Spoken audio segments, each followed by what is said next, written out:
Thank you, and good evening, Mayor and Council. I'm Kelly Drayton, the Emergency Management Coordinator for the town. This brief presentation will provide an overview of the Governor's most recent executive order, as well as a few key updates from the town's response to COVID-19.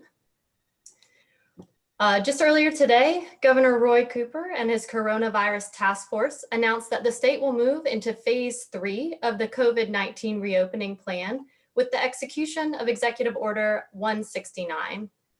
Phase 3 will take effect this Friday at 5 p.m. and will remain in effect until 5 p.m. on Friday, October 23rd. This adjustment was characterized as another careful step forwards to gradually reintegrate people into places and spaces in a way that protects the progress that we've made over the last several months. This slide highlights some of the things that remain unchanged by today's announcement, like the statewide outdoor gathering limitations, restaurant curfews for on-site consumption, and the newly announced large venue capacities. Now, there are a few noticeable changes in phase 3 that will take effect this Friday. Bars may open for outdoor service. Movie theaters as well as outdoor venues may open as well. All of these categories can open at 30% of their capacity or 100 people, whichever is less.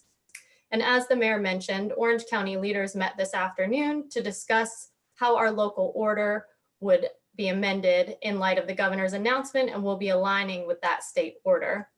And again, we'll continue to monitor our key metrics to ensure that we are easing restrictions in a way that is safe and responsible for our community. So in addition to today's announcement from Governor Cooper, we've had several important announcements over the last several days. Last week, the North Carolina Department of Health and Human Services issued some interim guidance on Halloween.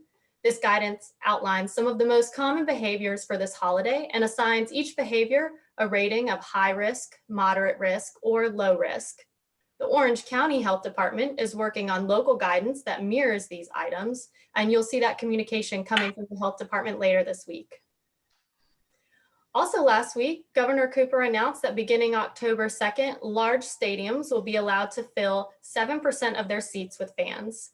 For UNC, this means approximately 3,500 fans will be allowed admission per game, and it will be up to each venue to figure out spacing, ticket sales, and other logistical components. UNC continues to work with staff from the town and the county to ensure a safe and successful game day experience. We're happy to see more testing availability to the community members across the county. We currently have regular free testing sites in Chapel Hill, weekly at the R7 lot on Martin Luther King Jr. Boulevard near Umstead Drive, and every fourth Saturday at St. Thomas More. Additional information about testing sites is regularly shared on our social media and also on the town's COVID-19 website at townofchapelhill.org/coronavirus. Another important announcement that came out late last week, the deadline to complete the census has been extended through October 31st. According to Carolina Demography, North Carolina ranks 37th out of 50 states and DC, with just 62% of our population responding. So visit my2020census.gov for more information and to begin completing your form today. Just 10 minutes now will help our community for the next 10 years. And as we look towards the fall, medical experts continue to urge everyone to get a flu shot. Remember, getting a flu shot is a critical way to help protect yourself from the flu and to help ensure that our healthcare systems are not overwhelmed as we enter into flu season on top of a pandemic. Flu shots are available at your local pharmacy and through the Orange County Health Department. And finally, I want to reiterate the importance of our 3 W's and making these a part of your everyday routine. The 3 W's remain a cornerstone of our public health strategy. Wearing a face covering over your nose and mouth, washing your hands and your reusable face covering frequently, and waiting 6 feet apart from those who are not members of your household.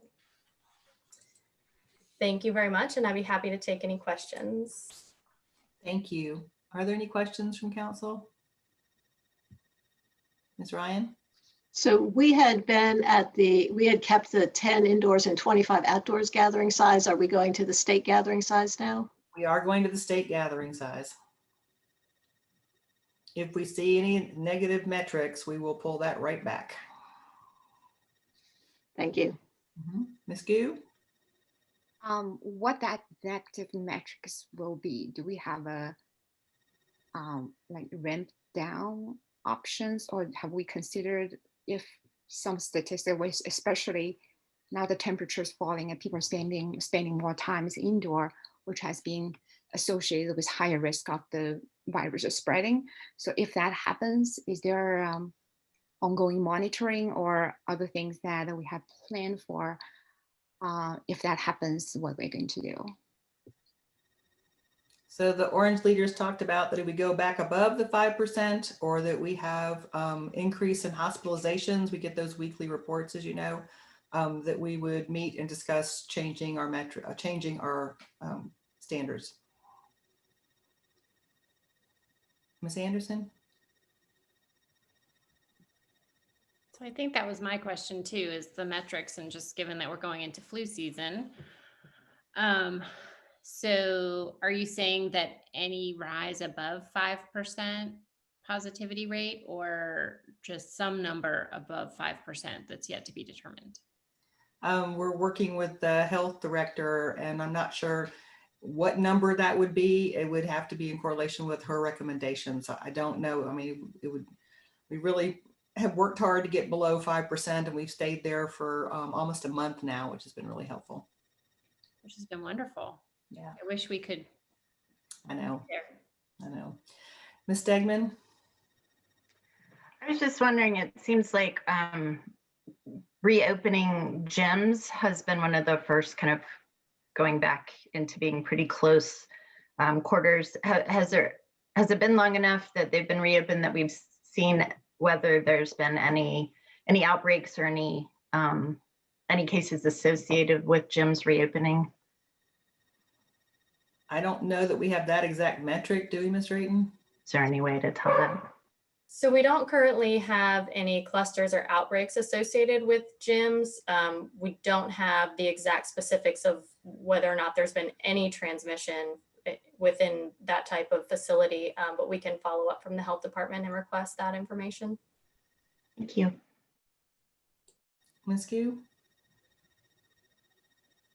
Are there related relaxation about like nursing homes or retirement communities that will be included for this phase 3?